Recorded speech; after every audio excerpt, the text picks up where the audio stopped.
बद्रीनाथ में हमेशा हम लोग ऐसे काल में आए हैं कि जब यहाँ तिल रखने की भी जगह नहीं होती, और उस समय इतनी शांतिपूर्वक कथा नहीं हो पाती। गाड़ियों की, बसों की, लोगों की इतनी आवाज रहती है कि दिक्कत तो होती है। फिर कहीं आना जाना भी हो, दर्शन भी करना हो तो मन बनाना पड़ता है, बड़ी जैक लगानी पड़ती है, कैसे जाएं दर्शन करने, इतनी भीड़ है। 3-3 किलोमीटर की लाइनें लगी रहती हैं। और फिर वर्षा का समय हो जाता है, बारिश हो जाती है, और कभी कभी धूप इतनी तेज निकल आती है कि कपड़े उतारने की इच्छा होती है कि बस बनियान में ही घूम लें। यहाँ तो इतनी गर्मी भी कभी कभी होती है। सबसे बड़ी बात है कि दर्शन का सुख और सत्संग का सुख ऐसा पूर्व में नहीं मिला जैसा इस बार मिल रहा है। और उसका कारण ये कार्तिक मास, भगवान का अति प्रिय दामोदर मास, कार्तिक मास। हमारा कितना बड़ा सौभाग्य है कि इस कार्तिक मास में हम लोग भू वैकुंठ बद्रीनाथ में विराजमान हैं। अगर संभव हो सके तो श्री तुलसी जी, उनकी जो थोड़ी सी आकृति, जो तुलसी जी का स्वरूप होता है, पत्र नहीं, जो उनकी डाल होती है, उसमें आगे थोड़ा रुई का फुआ लगा के शुद्ध देसी घी अर्पित करके और अग्नि प्रज्वलित करके बद्री विशाल भगवान की आरती कीजिएगा। ठाकुर जी को बहुत प्रिय लगती है तुलसी के द्वारा की गई आरती। और कार्तिक मास में विशेष रूप से हमारे वृंदावन में दीपदान होता है, मंगला में ठाकुर जी के दर्शन, यमुना जी का स्नान और तुलसी से आरती। ये ठाकुर जी की विशेष प्रिय आरती है। कहते हैं कि जबरदस्ती तोड़ना नहीं, कहीं सूखी तुलसी जी का पौधा हो, उसकी सूखी हुई टहनी हो, उससे आरती कीजिए। कितने एकादशी, कितने पूर्व के किए गए हमारे सत्पुण्य, सबका लाभ प्राप्त होता है वह आरती करने से। ठाकुर जी परम प्रसन्न होते हैं। उसमें भी आप लोग साक्षात भू वैकुंठ, पृथ्वी के वैकुंठ बद्रीनाथ में बैठे। बंधुओं, ये स्थान मूल रूप से तो महादेव का है। अगर आप यहां संकल्प लेंगे तो संकल्प में ब्राह्मण देवता आपके जब संकल्प बोलेंगे तो उसमें केदार खंडे, इसको केदार खंड कहते हैं, ये केदार खंड है। यहां पर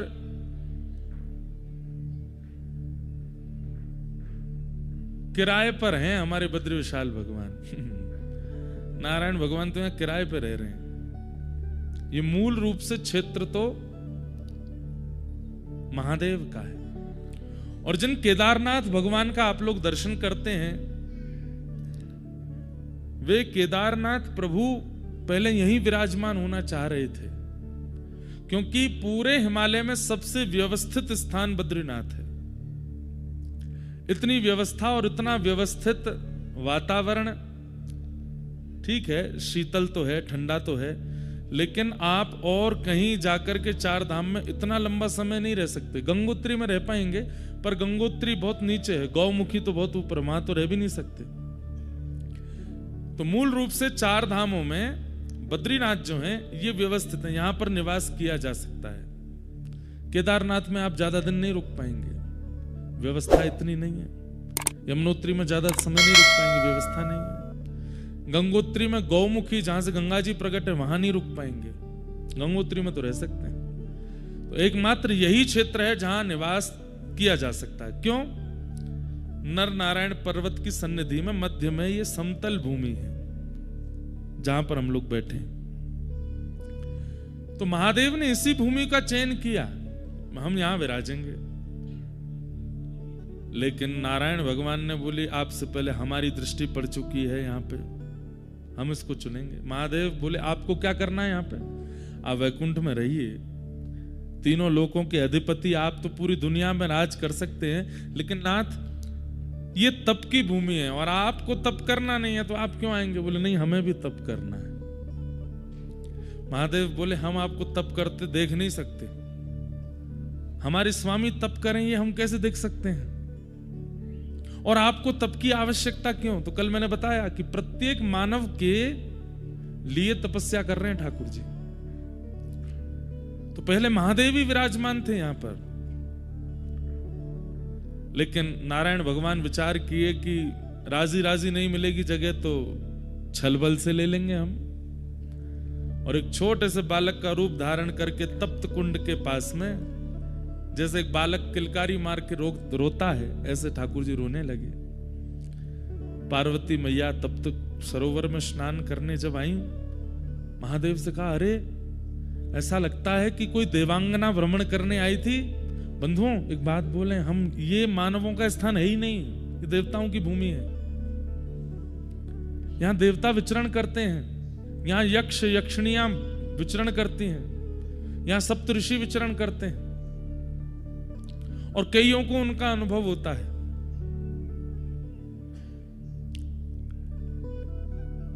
बस कभी अनुभव हो उससे डरिएगा नहीं।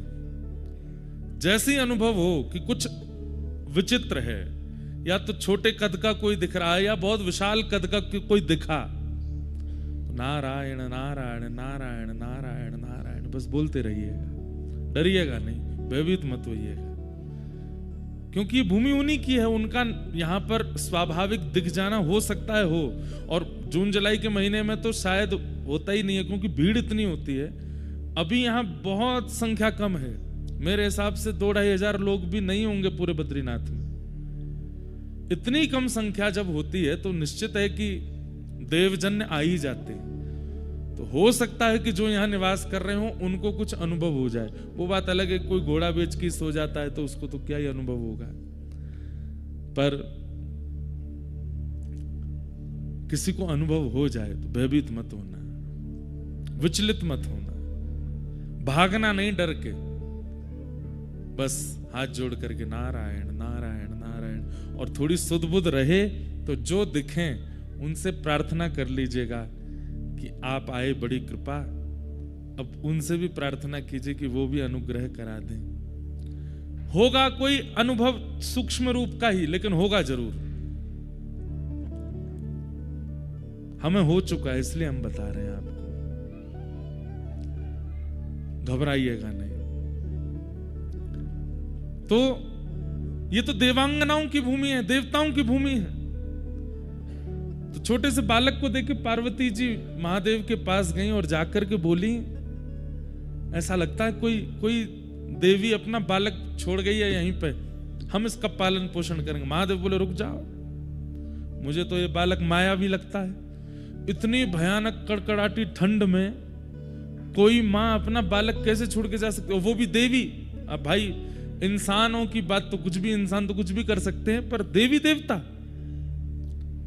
पार्वती जी बोली आप हर जगह अपना ज्यादा दिमाग मत लगाया कीजिए, हो सकता है भूल गया हो कोई, ऐसे नहीं होता, ये मायावी बालक है, हम इसको नहीं लेंगे। पार्वती जी बोली नहीं, हम तो इसको रखेंगे। और जहां बद्री विशाल भगवान विराजमान है वहीं पर उनको विराजमान कर दिया, और खेलने के लिए बद्री फल यानी कि बेर, बद्री का मतलब क्या होता है, बेर। इसको बद्रीनाथ क्यों कहते हैं, 2 कथाएं हैं, सुनिएगा दोनों। तो बद्री फल यानी कि बेर, वो गेंद की आकृति का होता है। अब महादेव तो तपस्या में रहते हैं, उन पर कहां से खिलौना आए, तो बद्री फल ही दे दिया बालक को खेलने के लिए। छोटा सा बालक अपने कभी मुख में लेवे, कभी हाथ लेके उसको घूम घुमा के देखे। पार्वती जी तो बड़ी आनंद में है, लेकिन महादेव कह रहे हैं हमको पता नहीं क्यों जब से ये बालक आया है तब से हमको ऐसा लग रहा है कि कोई माया है। पार्वती जी छोड़ो, आप तो ऐसे सोचते रहे, चलिए तप्त सरोवर में स्नान करके आते हैं। महादेव बोले इसको भी ले चलो। नहीं नहीं, बाहर सर्दी बहुत है, हम इसको नहीं लेके जाएंगे, हम चलते हैं। दोनों गए, स्नान करके जैसे लौटे तो कपाट बंद। पार्वती जी बोली इतने बड़े बड़े दरवाजे बंद कैसे हुए? महादेव बोले हमको तो पहले ही लग रहा था वो बालक मायावी है। जैसे ही दोनों दरवाजे खोले तो खुले नहीं। खूब प्रयास किया, महादेव ने क्रोध में भर करके जैसे ही अपने भुजा का प्रहार किया तो द्वार जैसे ही खुला, आहा, शांताकारं भुजगशयनं पद्मनाभं सुरेशम। जो शेष शैया पर शयन करते हैं, शांत जिनका आकार है, पद्मनाभ जो हैं, जिनकी नाभि से कमल प्रकट होता है। एक बात आपको बताएं, कमल ब्रह्मा की रचना नहीं है, कमल भगवान की रचना है, इसलिए भगवान को बहुत प्रिय है। ब्रह्मा जी ने पूरी सृष्टि बनाई, मुझे आपको बनाया, पर कमल ब्रह्मा ने नहीं बनाया। इसलिए आप चाहे जो भी कुछ प्रस्तुत कीजिए, ठाकुर जी की प्रस्तुति में वो वस्तु अति प्रिय है जो ठाकुर जी ने बनाई है, या लक्ष्मी जी ने बनाई है, या किशोरी जी ने बनाई है, या महादेव से प्रकट हुई है। कमल भगवान से प्रकट हुआ है। बल्कि विधाता कमल नहीं बनाते, कमल विधाता को जन्म देता है, कमल पर विधाता आते हैं। विश्वाधारम, पूरे विश्व के आधार जो हैं, ऐसे वेद वर्णम शुभांगम लक्ष्मीकांतम कमल नयनम योग भीर ध्यान गम्यम वंदे विष्णुम भव भयहरम सर्वलोकैकनाथम। ऐसे ठाकुर जी प्रकट हो गए और दोनों भुजा अपने घुटने पर रखी हैं और तपस्या की मुद्रा में ठाकुर जी विराज गए। महादेव हाथ जोड़ के बोले, भगवान आपको तप की आवश्यकता क्यों है? किसकी प्राप्ति करना चाहते हैं? किसी की नहीं, बस मानवों के सुख के लिए तप करना है। ये संसार के जीवात्मा प्रसन्न रहे, ये संसार के जीवात्मा कर्मफल प्राप्त करें, उनके लिए तप करना है। तो बदरी फल से जो बालक खेलते खेलते नारायण के रूप में प्रकट हो गए, इसलिए भी इनका नाम बद्रीनाथ है। दूसरा भाव, पूरे विश्व में नारायण जहां भी गए हैं, लक्ष्मी साथ गई, यहां पे नहीं आई। क्यों? तपस्या में पत्नी साथ नहीं आएगी। उसके पीछे कारण क्या है? यहां पर भगवान बोले, भैया हम तप करेंगे, गृहस्थाश्रम थोड़ी निभाना है। यहां पर लक्ष्मी जी से कहा, आप वैकुंठ में रहिए, हम यहां तप की मुद्रा में विराज रहे हैं। ऐसे ही रो रहे थे बद्रीनाथ भगवान भी, बद्री फल दे दो बालक को। तो क्या बता रहा था मैं? लक्ष्मी जी को भगवान बोले, देवी हम तप करेंगे और तप के बीच में आप यदि हमारे साथ रहोगी, कभी कुछ सीरा बना लाओगी, लो बहुत ठंडा सीरा खा लो, कभी कुछ काढ़ा बना लाओगी, बहुत ठंडा कुछ काढ़ा पी लो, कभी सौल उड़ाओगी, कभी कंबल उड़ाओगी, कभी घी की मालिश करोगी, कभी गरम गरम जल लाओगी, कुछ करो, हमको तुम तप में देख तो पाओगी नहीं, इसलिए तुम वैकुंठ ही रहो, हमारे तप में विघ्न होगा। यहां के सेवायत बद्रीनाथ भगवान के स्पर्श करने वाले रावल जी को भी अधिकार नहीं है कि वो विवाह करें। वो भी आजीवन जब तक बद्रीनाथ भगवान की सेवा करेंगे, वो भी ब्रह्मचर्य में रहेंगे, क्योंकि तपस्वी की सेवा ब्रह्मचारी ही कर सकता है। लेकिन लक्ष्मी जी से देखा नहीं गया। लक्ष्मी जी विचार करने लगी कि मैं क्या करूं। और तभी लक्ष्मी जी मन में विचार किया कि बदरी फल जो है, यानी कि बेर, ये जिस पेड़ पर लगता है उस पेड़ की तासील बहुत गर्म होती है। सबसे ठंडा वृक्ष होता है चंदन का, और सबसे गर्म वृक्षों में एक गर्म वृक्ष होता है बेर का। लक्ष्मी मैया ने विचार किया कि ठाकुर जी बैठे हैं, इतनी ठंडी वायु चल रही है, ब्यार चल रही है, बर्फ गिर रही है, मैं अपने नाथ को देख नहीं पा रही। तो जहां पर ठाकुर जी बैठे थे, ठीक वहीं कमर लगा करके लक्ष्मी जी ने विचार किया, लक्ष्मी रूप में तो नहीं रह सकती, तब आप बदरी वृक्ष बन करके प्रकट हो गए, ताकि इनका स्पर्श रहेगा तो ठाकुर जी को ज्यादा शीतलता का अनुभव नहीं होगा। इसलिए बद्रीनाथ, बद्री यानी बेर, और यहां की बद्री यानी श्री लक्ष्मी ही बद्री वृक्ष बन के खड़ी हैं, इसलिए बद्रीनाथ माने लक्ष्मीनाथ, वही ठाकुर जी यहां विराजमान है। ऐसे श्री बद्रीनाथ। इस भूमि की इतनी सुंदरता का कारण क्या है? भागवत में वर्णन है। जब भगवान यहां पर तप करने के लिए बैठे, तो कोई भी तप करने बैठे सबसे पहले सिंहासन हिल जाता है इंद्र का। इंद्र सोचता है कि अब ये तप करके मेरे सिंहासन को लेंगे।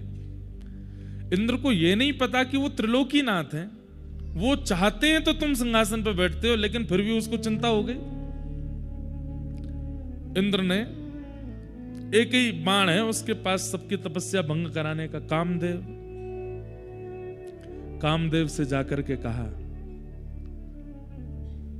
ये हमारे तप कर रहे हैं ठाकुर जी, इनको कहीं ना कहीं इंद्र की पदवी चाहिए, आप जाकर के कुछ योजना बनाओ। कामदेव बोले, तुम पे एक ही काम है, कोई भी तप करने बैठता है मुझे भेज देते हो। महादेव ने जला करके भस्म कर दिया था मुझको, नारद जी से तुमको कुछ हुआ, नारद जी के लिए भेज दिया, यही करते रहते हो। अभी भगवान तप कर रहे हैं, करने दो उनको। वो नहीं नहीं नहीं नहीं, देवलोक की रक्षा के लिए जाओ। तो कामदेव जब आता है, कोई ऐसा नहीं कि वो पुरुष, वो माहौल बनाता है ताकि चित्त में काम का प्रादुर्भाव हो। और माहौल के लिए उसने क्या किया, सुंदर पवन बहने लगी, सुंदर सुंदर वृक्ष प्रकट कर दिए इन पर्वतों पर, ऐसी सुंदरता फैला दी। यहां थोड़ी दूर पर फूलों की घाटी है, हेमकुंड साहिब जाते हैं वहां पर, ऐसे सुंदर पुष्प हैं, विश्व के सबसे सुंदर पुष्पों की घाटी है यहां पर। कामदेव ने सुंदर पुष्प, सुंदर वृक्ष, सुंदर सब कुछ व्यवस्थित कर दिया कि देख करके सबके चित्त में काम प्रकट होने लगे। लेकिन ठाकुर जी की तपस्या को भंग नहीं कर पाया। ठाकुर जी तो मंद मंद मुस्कान लगे, कोई बात नहीं, अच्छा है, हमारे आश्रम को, ये भगवान का आश्रम है, बद्रिक आश्रम, एक प्रकार से आप ठाकुर जी के आश्रम आए हो। बोले अच्छा है, हम तो तपस्या में बैठे हैं, सेवकगण है नहीं, बढ़िया, कामदेव पूरे आश्रम को सजा रहा है, अच्छा है, सजा लो। एक बाण चलाया वायु का, दूसरा बाण चलाया सुंदर वातावरण का, लेकिन तब भी ठाकुर जी का मन बिल्कुल विचलित नहीं हुआ। तब उसने तीसरा बाण चलाया, सुंदर सुंदर अप्सराओं को भेज दिया।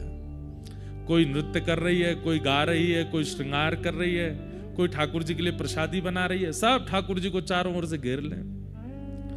ठाकुर जी मंद मंद मुस्कुरा रहे हैं देख करके, बढ़िया है, आनंद करने दो। अनेक प्रयास करने पर भी जब ठाकुर जी की तपस्या भंग नहीं हुई, कामदेव ने सबरे बाण चला दिए। अंत तो गत्वा कामदेव आया और चरणों में आकर के क्षमा प्रार्थी हो गया। बोले नाथ, असंख्य वर्षों तक मैं आपको विचलित करने का प्रयास करता रहा, लेकिन आप ना तो विचलित हुए और सबसे बड़ी बात ना क्रोधित हुए, आपको गुस्सा भी नहीं आया, आप मुस्कुरा रहे हैं। मुझसे गलती हो गई, अपराध हो गई, क्षमा कर दो। भगवान बोले नहीं, हमको तो बहुत प्रसन्नता है, हम तो यहाँ तपस्या कर रहे थे, उठना हमारा है नहीं, तुमने बढ़िया हमारे आश्रम को सजा दिया, बहुत अच्छा किया,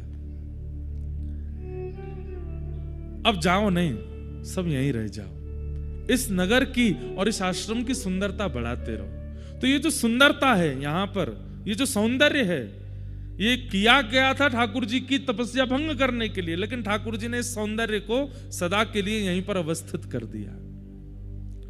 और भगवान ने कहा, देखो, हर तपस्या करने वाला अपनी तपस्या तोड़ दे, ऐसा नहीं है। और ये तुम बात बात पर अप्सराओं को लाके खड़ा मत किया करो। तुम सोचते हो कि हमें अप्सराएं अपने ऊपर व्याकुल कर लेंगी। बोले गलती हो गई भगवान बोले रुको। और ठाकुर जी ने ऐसे अपनी जंघा का, अपनी उरु का जैसे ही घर्षण किया, तो यहां के घर्षण से थोड़ा सा मैल गिरा, और उस मैल से, यहां के घर्षण से उर्वशी प्रकट हो गई। कहते हैं प्रकट तो अनेक अप्सराएं हुई भगवान के ऐसी जंघा का घर्षण करते ही, ऐसी अप्सराएं प्रकट हुई, ऐसी अप्सराएं प्रकट हुई कि इंद्र अपनी अप्सराओं से सबके मन को विचलित करता है, लेकिन ठाकुर जी के जंघा से जैसे ही अप्सराएं प्रकट हुई, स्वयं कामदेव विचलित हो गया। बोले मैंने सुंदरताएं बहुत देखी, ऐसी नहीं देखी। भगवान बोले अब तुम जो जिनको लेके आए थे उनको तो यहीं व्यवस्थित कर दो, इनमें से किसी एक को ले जाओ। और उनमें से एक को लेकर के इंद्र गए हैं, वही उर्वशी है, जिनकी आराधना करने से सुंदर पत्नी की प्राप्ति होती है, ऐसा कहते हैं। सुंदर पत्नी की प्राप्ति होगी, सुंदर रूप की प्राप्ति होती है, सौंदर्य की प्राप्ति होती है, उर्वशी।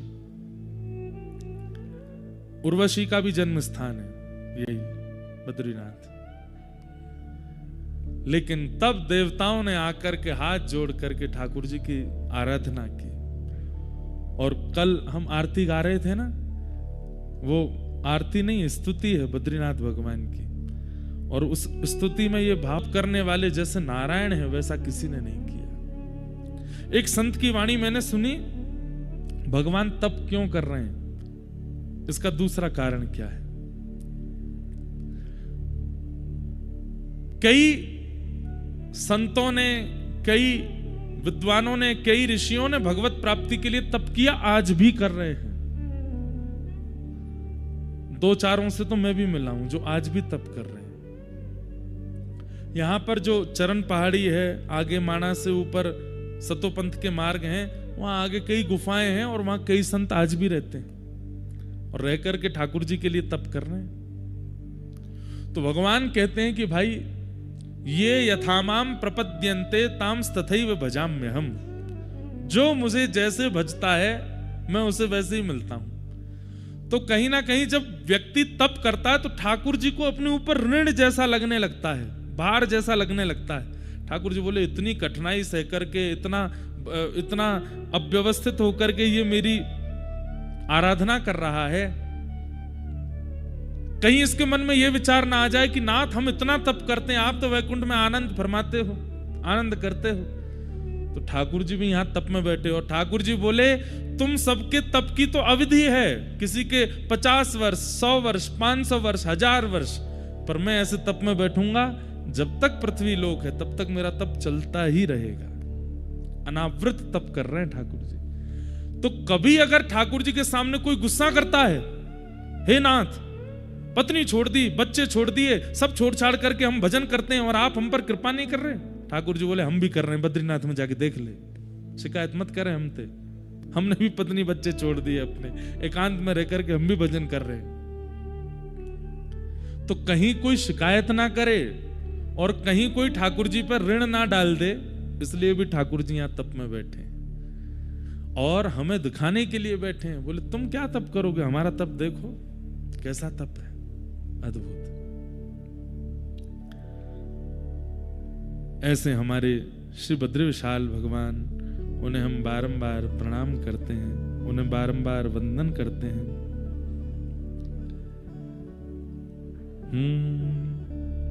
शक्ति गौरी गणेश सारद नारद मुनि उच्चारणम, योग ध्यान अपार लीला श्री बद्रीनाथ विश्वंभर, श्री बद्रीनाथ विश्वंभरम। इंद्र चंद्र कुबेर दिनकर धूप दीप निवेदितम, सिद्ध मुनि जन करत जय जय श्री बद्रीनाथ विश्वंभरम, श्री बद्रीनाथ विश्वंभरम, श्री बद्रीनाथ विश्वंभरम। और आशेष सुमिरन करत निस दिन, ध्यान धरत महेश्वरम, श्री वेद ब्रह्मा करत स्तुति बद्रीनाथ विश्वंभरम, श्री बद्रीनाथ विश्वंभरम। कैलाश में एक देव निर्जन, शैल शिखर महेश्वरम, राजा युधिष्ठिर करत स्तुति बद्रीनाथ विश्वंभरम, श्री बद्रीनाथ विश्वंभरम, श्री बद्रीनाथ विश्वंभरम। विश्वंभर विश्व के जो पालक हैं, ऐसे श्री बद्रीनाथ भगवान, उन्हें हम बारंबार प्रणाम करते हैं, जिनकी आराधना यहाँ इंद्र भी करते हैं, चंद्र भी करते हैं, सूर्य भी करते हैं, कुबेर भी करते हैं, शेष भी करते हैं, महादेव भी करते हैं, यक्ष किन्नर सब आकर के यहाँ पर स्तुति करते हैं। ऐसे बद्री विशाल भगवान को हम बारंबार प्रणाम करते हैं। कितनी बात बता, हमको तो आती रहती है कोई ना कोई बातें। स्वर्ग का मार्ग भी यही है। अच्छा, आज सुबह एक भावना चित्त में आई, स्वर्ग का रास्ता, यहीं से पांडव लोग गए थे स्वर्गारोहण को। स्वर्ग का रास्ता तो यह है, पर वैकुंठ का रास्ता, वैकुंठ का रास्ता कहां है बताओ, किसी को पता है? वैकुंठ का रास्ता शरीर, ये शरीर ही वैकुंठ दिलाता है। ये 4 पहिया गाड़ी होती है, वही ले जाती है कहीं ना कहीं। ऐसे ये 4 पहिया है हमारे, 2 हाथ 2 पैर, ये 2 आंखें, ये 2 हेडलाइट हैं हमारी। ये पेट्रोल डालने वाला जो टैंक होता है वो ये रहा, मुंह यहीं से जाता है सब। पेट जो है टैंक है, कोई गाड़ी की 50 लीटर होती है, कई 60 लीटर, कोई 80-90 लीटर, ऐसी हम सबके भी लीटर बने हुए हैं। कोई 2 रोटी, कोई 4 रोटी, कईयों के तो महाराज 18 रोटी चल जाती हैं, कई तो नाप के पाते हैं, इतनी चाहिए। आजकल तो ऐसे बच्चे नहीं है, पर हमने देखे हैं ऐसे भी, कब खिला दो। ऐसे ऐसे जीव हैं महाराज संसार में, भोजन का नाम ले दो और उनको भूख लगाती है। हमारे परिकर में भी हैं 2-4 ऐसे। यहां पे नहीं है, इधर मत देखना कहीं, वो आए नहीं है। क्यों नहीं आए? कोई बद्रीनाथ में भोजन मिलेगा ही नहीं। कम खाना होता है ना यहाँ पे। तो ये शरीर गाड़ी है, स्वर्ग का रास्ता। लोग बात कहते हैं, मेरे को फोन पे भी अभी बात कर रहे, बोले वहां तो स्वर्ग की सीढ़ियां दिखाई देती हैं। मैंने हाँ, आपने देखी? मैंने नहीं, मैंने वैकुंठ की देखी। अरे वैकुंठ की देखी आए? मैं स्वर्ग वाली से तो फिर भी उतर के आना पड़ता है कभी ना कभी, छिन्ने पुण्य मर्त लोकम विसंति। पर वैकुंठ की सीढ़ी देखने वाला, वैकुंठ जाने वाला दोबारा लौट के नहीं आता। वैकुंठ की सीढ़ी क्या है? तब मन में आया, वैकुंठ का रास्ता तो शरीर है। इन आंखों का आश्रय लेकर के, इन कानों का आश्रय लेके, मुख का आश्रय लेके, हाथ का आश्रय लेके, चरणों का आश्रय लेके, मन का आश्रय लेके, बुद्धि का आश्रय लेके, हमारे भीतर की जीवात्मा इस देह का आश्रय लेती है, तभी उसको वैकुंठ मिलता है। वैकुंठ का रास्ता शरीर है। बहुत सुंदर भाव है। आइए हम कृष्ण उद्धव संवाद में प्रविष्ट होते हैं।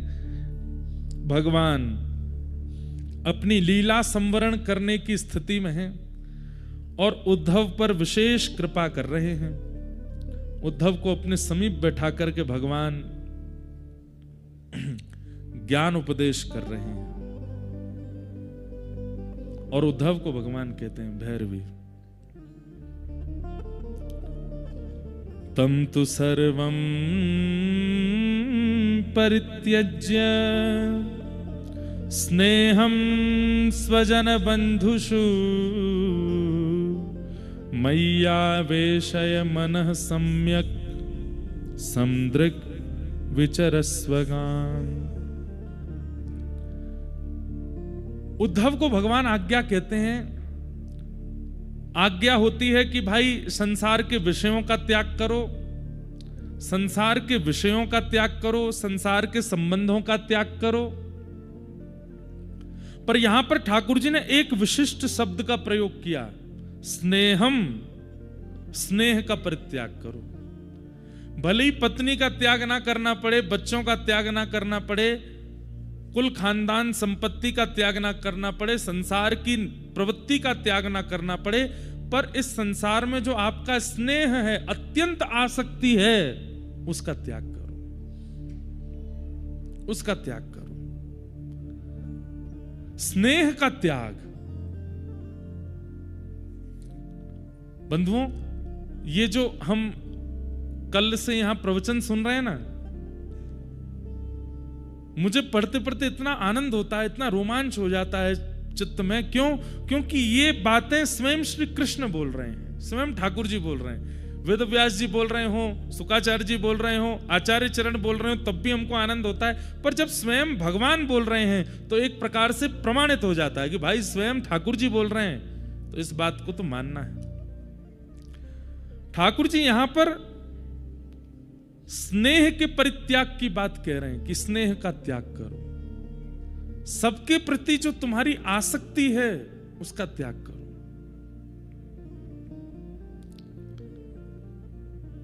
उद्धव जी महाराज सुन रहे हैं और उद्धव जी तुरंत प्रश्न करते हैं, योगेश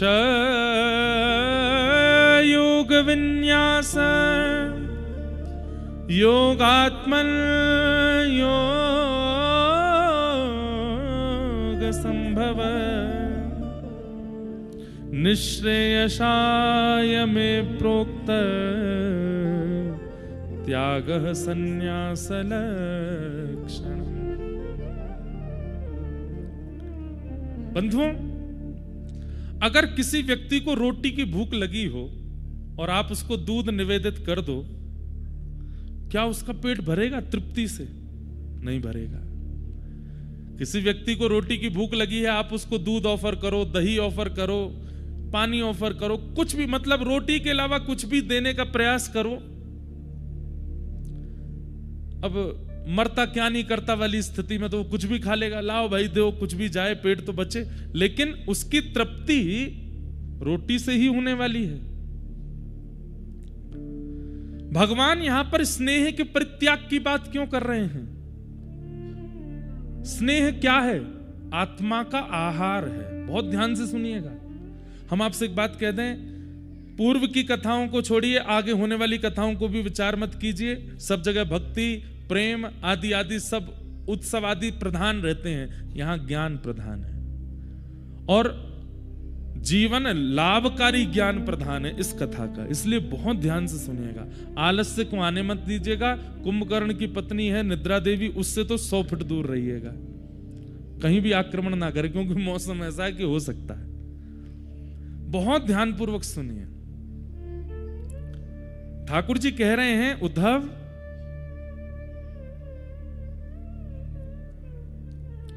व्यक्ति की भूख रोटी मिटा सकती है, दूध नहीं, दही नहीं, अन्य अन्य सामग्री नहीं। पर हम अपनी आत्मा के साथ क्या करते हैं? आत्मा का आहार है स्नेह, और वो स्नेह के रूप में हम वो सब ही दे रहे हैं। मतलब उसको दूध ही पिलाते हैं। आत्मा कहती है मैं भूखी हूं, हम उसको दूध पिलाते हैं। दूध किस रूप में? संसार के प्रियजनों से प्रिय प्रेम संबंध मान करके, उनके प्रति आसक्ति बना करके। आत्मा सदैव अतृप्त क्यों रहती है? एक व्यक्ति अनेक काल तक हमें अच्छा क्यों नहीं लगता? कुछ दिन बाद उसमें दुर्गुण क्यों दिखने लग जाते हैं? क्योंकि हमारी आत्मा ये बात मानती है कि भाई इससे मेरी तृप्ति नहीं है। तुम जिसका आस्वादन मुझे करा रहे हो, इससे मैं तृप्त होने वाली नहीं हूं। इसलिए संसार में चाहे कितना भी सुंदर व्यक्ति, कितना भी गुणवान व्यक्ति कोई भी जीवन में आ जाए, हम एक समय आने पर उससे तृप्त हो जाते हैं। क्यों? क्योंकि हमारी आत्मा कह रही है कि इससे मेरे जीवन के मेरा उद्धार संभव नहीं है। स्वयं भगवान कहते हैं स्नेह केवल मुझसे करो उद्धव, क्योंकि तुम्हारी आत्मा की तृप्ति केवल मुझसे होगी और किसी से नहीं होगी। बाकी सबों से तुम इंद्रिय तृप्त करते हो और तुम्हें ऐसा लगता है कि आत्मा तृप्त हो रही है। नहीं, इंद्रिय तृप्त होती है, आत्मा नहीं। तुम्हारे चित्त की तृप्ति का कारण तो केवल मैं बनूंगा। यहां से जितना नीचे उतरते चले जाओगे, इंद्रिय सुख के सामग्रियां खूब मिल जाएंगी। यहां इंद्रिय सुख की कोई समाधान नहीं है, यहां पर इंद्रियों सुख की कोई सामग्री नहीं है। पर फिर भी जाड़ा लग रहा है, ठंड लग रही है, कुकुड़ रहे हैं महाराज, बुखार में हैं, दवाई खा रहे हैं, सिरप पी रहे हैं, डॉक्टरों से मिल रहे हैं, लेकिन फिर भी चित्त सुखी है, आत्मा को तृप्ति हो रही है। कुछ नहीं तो बद्री विशाल को नहीं देख पाए तो आकाश को देख लेते हैं, पर्वतों को देख लेते हैं, उन्हीं से तृप्त होने लग जाता है चित्त। ठाकुर जी कह रहे हैं उद्धव व्यक्ति के आत्मा का आहार मैं हूं और वो मुझे छोड़ करके सब कुछ खिलाता है, इसलिए उसकी आत्मा कभी तृप्त नहीं होती। पत्नी भी जीवन में आवे, बच्चे भी जीवन में आवे, जो भी जीवन में आवे, अगर वो मेरे माध्यम से आएगा उसको तृप्ति का अनुभव होगा। अगर वो बिना मेरे माध्यम से केवल इंद्रिय सुख के लिए किसी को जीवन में आश्रय देगा, वो अतृप्त ही रहेगा। और अगर मेरी प्राप्ति नहीं कर पा रहे हो, मेरे से स्नेह नहीं हो पा रहा है, तो त्याग करो। धीरे धीरे त्याग करना प्रारंभ करो। जब ये घड़ा खाली होगा, जब इसमें मुझे अवकाश दिखाई देगा, खालीपन दिखाई देगा, तो मैं अपना प्रेम रस स्वयं उड़ेलने का प्रयास करूंगा। इसलिए त्याग करो। त्याग का मतलब शारीरिक त्याग नहीं। शरीर से त्याग करना उचित नहीं है, शरीर से त्याग करना बहुत श्रेष्ठ नहीं है। शरीर, मैंने कल भी कथा में कहा था, शरीर से किसी को छोड़ देना बहुत बड़ी बात नहीं होती, पर चित्त से छोड़ना ये बहुत कठिन होता है। एकादशी का व्रत हो, करवा चौथ के व्रत हो, माताएं अन्न त्याग देती हैं, पर यूं ही देखती नहीं चंद्रमा कब निकलेगा, कब निकलेगा। क्यों? अरे रोटी, तू कितनी भाग्यशाली है। कोई खाने वाला दिख जाता है तो करवा चौथ वाले दिन माताएं कहती हैं हमारे सामने मत खा गए। क्यों? हमने शरीर से तो त्याग कर दिया, पर चित्त से नहीं कर पा रहे। चित्त यूं ही ढूंढ रहा है। अब कल बद्रीनाथ में पहाड़ों के पीछे थे, चंद्रमा दिख ही नहीं रहे रात में। एक दो माताएं जहां हम रुकी वहां पे भी, यहां तो चंद्रमा दिख ही नहीं रहा है। कहां है? बोले पहाड़ों के पीछे छिप गया है। तो बेचारियों ने अपने घर में वीडियो कॉल करके कहा वहां का चंद्रमा दिखा दो। तो वीडियो कॉल करके जहां की वो हैं वहां के चंद्रमा देख रही हैं। बोले महाराज जी हमने तो वहीं का चंद्रमा देखा। मैं बहुत बढ़िया, हो जाओ शुरू। शरीर से त्याग करना बड़ी बात नहीं है, चित्त से त्याग। और चित्त का त्याग कैसा है? चित्त का त्याग ऐसा है कि एक बार छूटा दोबारा आएगा नहीं। एक बार रोटी अगर त्याग दी तो दोबारा उसके प्रति इच्छा नहीं होगी। चित्त का त्याग कैसा है कि चित्त अगर त्याग करता है तो जिसका त्याग किया उसके प्रति घृणा बुद्धि हो जाती है, और घृणा बुद्धि ना भी हो तो उसकी आवश्यकता नहीं लगती है। यह चित्त का त्याग है। शरीर का त्याग कैसा है? मजबूरी लगती है, छोड़ना ही पड़ेगा, आवश्यकता तो बहुत है लेकिन क्या करें, छोड़ना है। शरीर का त्याग नहीं। भगवान तो कितनी बार आज्ञा करते हैं, बोले मैं भी गृहस्थाश्रम में रहता हूं, सबके संग रहो, सबके बीच में रहो, पर अपने चित्त पर किसी को अधिकार जमाने मत दो। तब अर्जुन कहता है, वो उद्धव कहते हैं, बंधुओं एक बात कहें, कृष्ण अर्जुन संवाद वो हाई स्कूल की पढ़ाई है, और कृष्ण उद्धव संवाद ये यूनिवर्सिटी लेवल है। इसको समझ लीजिएगा, बस अद्भुत है। अब इसके बाद एक ऐसा प्रसंग आएगा वो बहुतों ने सुना है, लेकिन ये सारे प्रसंग कृष्ण उद्धव संवाद से ही प्रकट हुए। अब उद्धव कहते हैं, बोले नाथ आपका कहना बहुत आसान है कि भाई स्नेह का त्याग करो, लोगों को चित्त पर हावी मत होने दो, किसी को भी अपने चित्त पर आक्रमण मत करने दो, त्याग करो त्याग करो। ये कहना बहुत आसान है ठाकुर जी, ये त्याग होगा कैसे ये सिखाओ।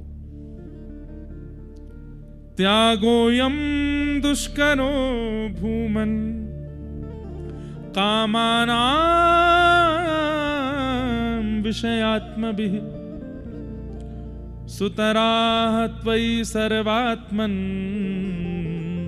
भक्तेरिति मे मति। बोले बताना कहना बहुत आसान है कि त्याग करो, करवाना सिखाइए, होगा कैसे। और जो लोग त्याग कर देते हैं उनके लक्षण क्या होते हैं? जो लोग त्याग कर पाते हैं, जो इस प्रकार की स्थिति जो आप बता रहे हैं, जो कर लेते हैं, वो ऐसा क्या करते हैं, उनकी जीवनचर्या कैसी होती है, उनका विचार कैसा होता, उनका स्वभाव कैसा होता, उनके लक्षण कैसे होते हैं, कृपा करके मुझे बताइए कि त्याग करने की स्थिति बनती कैसे है। तब भगवान कहते हैं, आत्मानो गुरुरात्मैव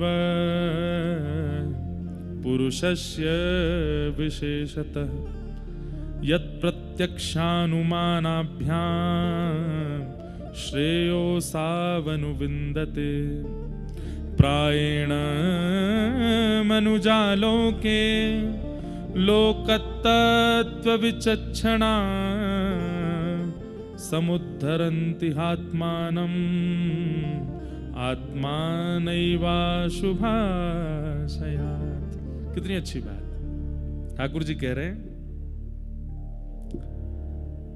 त्याग वही कर सकता है दो लोग। कौन? पहला वो जिसने संसार के विषय को चखा ही ना हो। जिसने चखा ही नहीं होगा उसके जीवन में विषय आएगा कैसे? समझ रहे हैं हमारी बात? बहुत ध्यान से सुनिएगा। बोले जिसने विषय का कभी रस ही नहीं लिया है, विषय का आस्वादन ही नहीं किया, वो उस विषय में आसक्त कैसे होगा?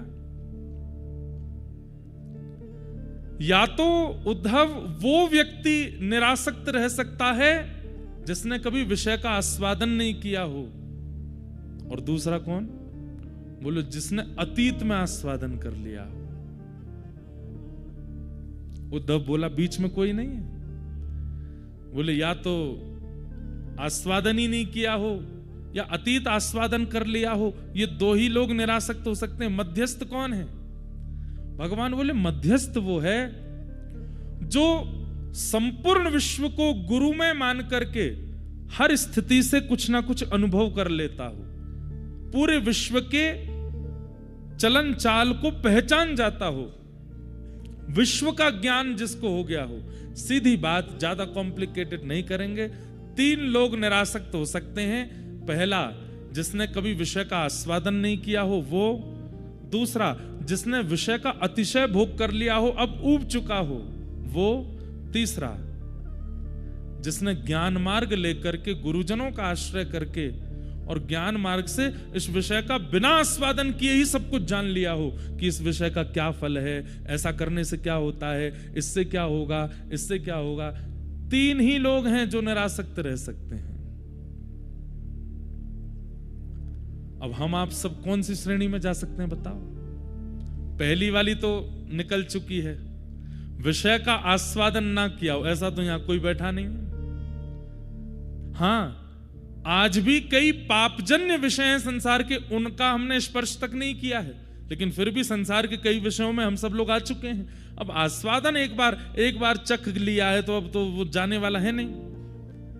अब अतीत किया तो प्रतीक्षा करो कि अति में चख लें, इतना कर लें कि महाराज एक दिन उससे पूरा मन ही भर जाए। तो इसमें भी भय है, क्या पता मन भरा ही नहीं तो करते ही चले गए, पाप हो गया। तो हमारे पास तीसरा रास्ता बता है, क्या? ज्ञान मार्ग। और ज्ञान मार्ग का मतलब क्या है? गुरु शरणागति का मार्ग। गुरुजनों के आश्रय में बैठ करके उद्धव, जो व्यक्ति सत्संग श्रवण करता है, गुरु वाणी श्रवण करता है, गुरु आज्ञा श्रवण करता है, मेरे द्वारा किए गए प्रवचनों को श्रवण करता है, ऐसा व्यक्ति बिना विषय का आस्वादन किए बैठे बैठे श्रवण इंद्रिय से ही विषय निवृत्त हो सकता है। कैसे? आप हलवाई की दुकान पर खड़े थे, लड्डू बन रहा था, आप देखते जा रहे हैं, अब घी डाल दिया, इसमें शक्कर डाल दिया, इसमें बेसन डाल दिया, अब तो इसमें जो है बढ़िया भुने हुए बादाम डाल दिए, अब तो इसमें जो है काजू डाल दिया, किशमिश डाल दी, बढ़िया घोंट रहे हैं महाराज, उसकी सुगंधी बेसन की आ रही है। आहा, अब तो बस यूं लग रही है कब बढ़िया लड्डू बने, गोल गोल गरम गरम मिले हमको। इतने में ही हम पीछे से किसी ने बुलाया तो हम एक क्षण के लिए पीछे गए, लौट करके आए तो देखने लगे अब तो लड्डू बन रहे हैं, अब तो खाने का मन हो रहा है। इतने में ही किसी ने आकर के बोला ये लड्डू मत खाना। आपने कहा मैं इसको इतनी देर से देख रहा हूं और इसका आस्वादन करने के लिए मेरी जीभ बिल्कुल लालायित बैठी है, आप मना कैसे कर सकते हो? बोले जैसे तुम पीछे गए थे ना, बोले हाँ, तभी एक सामग्री ऊपर से गिरी, उस सामग्री का नाम था विष, और वो विष इसमें गिर गया है। लेकिन ये लड्डू वाला केवल अपने लड्डू बेचना चाहता है, ये सोच रहा है इतनी सामग्री बन गई है बर्बाद चली जाएगी, इसमें अभी अभी विष गिरा है, इसके बाहरी परकोटे पे मत जाओ, ये बादाम पर आकृष्ट मत हो, तुम काजू पर आकृष्ट मत हो, इसका बेसन और देसी घी और इसके खांड का दर्शन मत करो, इसकी सुगंधी पे मत जाना, इसमें विष गिरा हुआ है, खा लोगे नीले पड़ जाओगे, प्राण निकल जाएंगे तुम्हारे। क्या होगा? जैसे ही सुना और प्रमाण भी मिल गया कि हाँ पास में एक शीशी पड़ी है, उस पर लिखा था ऊपर पॉइजन गिर गई है उसमें, क्या करोगे?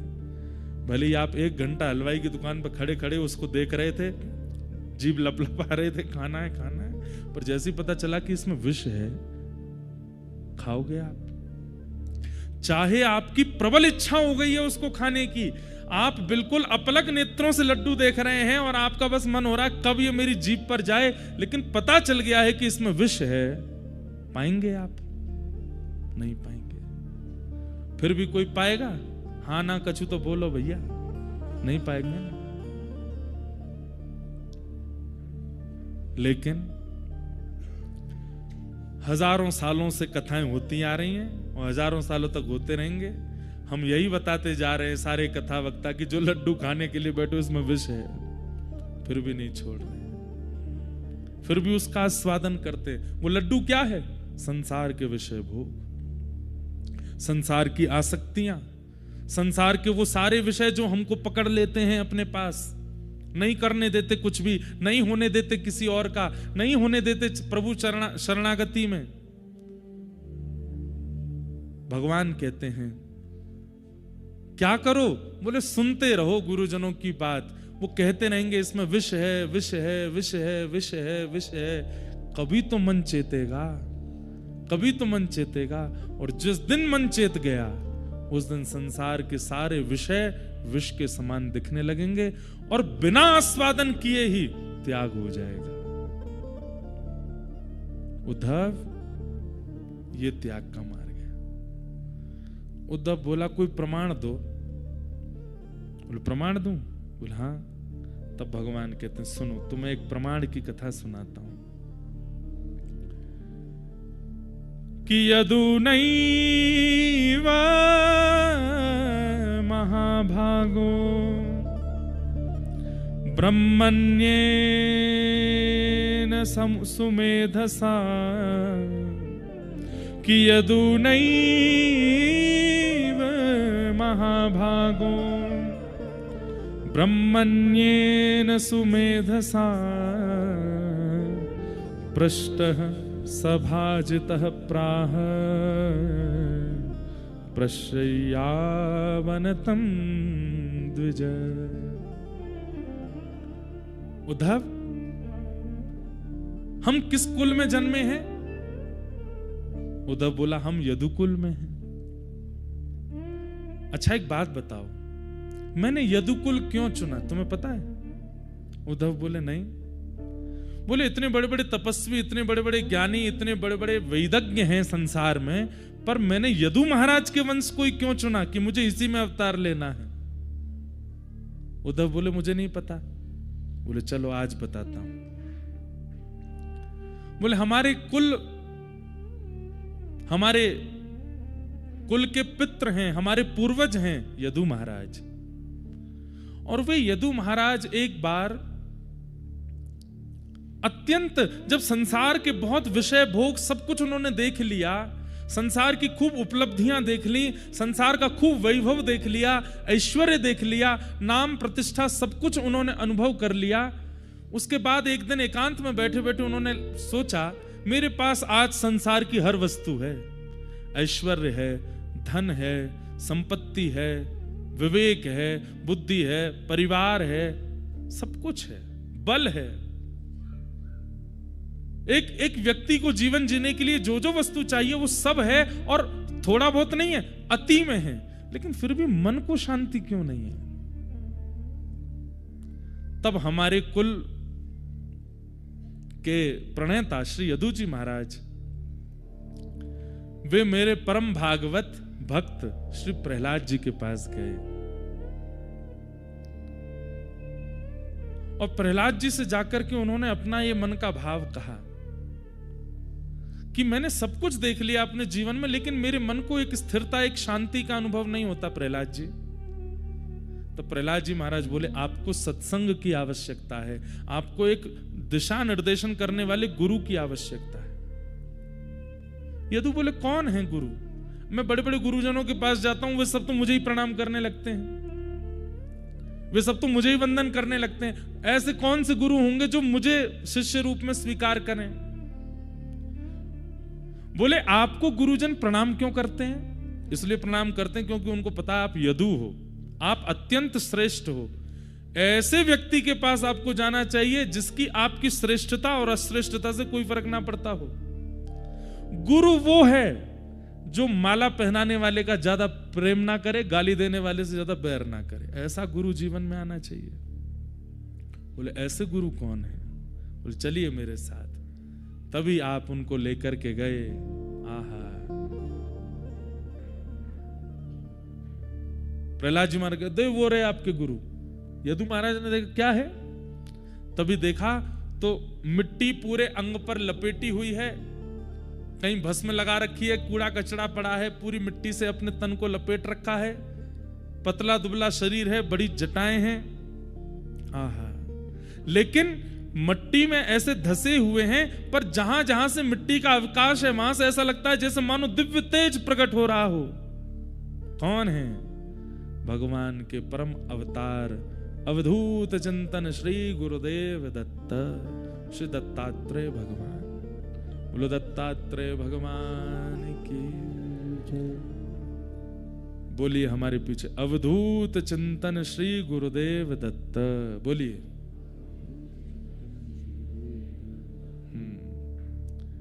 ये भगवान के गुरु स्वरूप के अवतार हैं श्री दत्तात्रेय। अनसुईया मैया, उनके पातिव्रत की परीक्षा लेने के लिए ब्रह्मा विष्णु महेश तीनों गए और तीनों ने जाकर के भिक्षा मांगी। अनसुईया मैया बोली, क्या चाहिए भिक्षा में? बोले, आप दुग्ध पान करा दीजिए। तुरंत अनसुईया मैया ने तीनों को छोटा बालक बना दिया और छोटे छोटे बालक, गोद के बालक बना करके ब्रह्मा विष्णु महेश तीनों को दुग्ध पान करा दिया। तीनों इतने प्रसन्न हो गए, बोले, मां हम आपके पातिव्रत पर बार बार वारी वारी जाएं, न्योछावर जाएं।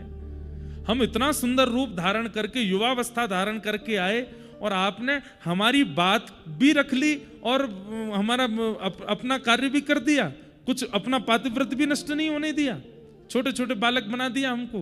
कृपा कर दीजिए, अब आपने अपने वक्ष का दूध पिलाया है तो हम आपके यहाँ संतान रूप धारण करके आएंगे।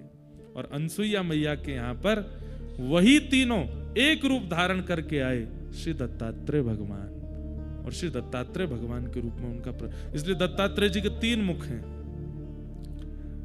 ब्रह्मा भी हैं, शिव भी हैं और नारायण भी हैं। दत्तात्रेय प्रकट हुए। दत्तात्रेय के पास कौन गए हैं? श्री यदु महाराज। और यदु महाराज ने जाकर के थोड़ी देर उनकी स्थिति देखी। भोजन नहीं करते हैं, कोई दे जाए तो खा लेते हैं, स्नान नहीं करते हैं, कोई व्यवस्था कर जाए तो स्नान कर लेते हैं। मतलब स्वयं चेष्टा कुछ भी नहीं करते। लेकिन उनके मुखमंडल को देख के क्या लग रहा था? परम प्रसन्न और परम आनंद। यदु महाराज बोले, सब कुछ मिलने के बाद भी जो मुझे नहीं है, कुछ ना भी होने के बाद वो इनके पास है। यदु महाराज ने कहा, आप करते धरते कुछ है नहीं, आप कहीं आते जाते हैं नहीं, आपका घर परिवार है नहीं, फिर भी आप इतने प्रसन्न कैसे हैं, इतने निरासक्त कैसे हैं, किसी वस्तु में आपकी आसक्ति क्यों नहीं है? कोई आपके सामने करोड़ों की संपत्ति धर जाता, आप उससे आसक्त नहीं होते, कोई गाली दे जाता, आप उससे बैर नहीं करते। इन सब का कारण क्या है? इतनी समरसता आपके अंदर कैसे आ गई? ऐसा कौन सा ज्ञान है आपके पास जिससे आप ऐसे बन गए हैं?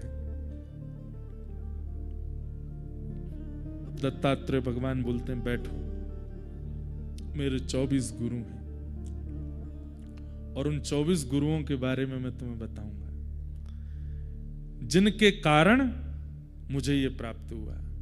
बंधुओं, दत्तात्रेय भगवान के 24 गुरु हैं, इसका एक कारण क्या है? दीक्षा गुरु एक ही होना चाहिए, मंत्र देने वाले गुरु एक ही होने चाहिए, पर सीखने वाले सिखाने वाले गुरु अनेक हो सकते हैं। आप जिससे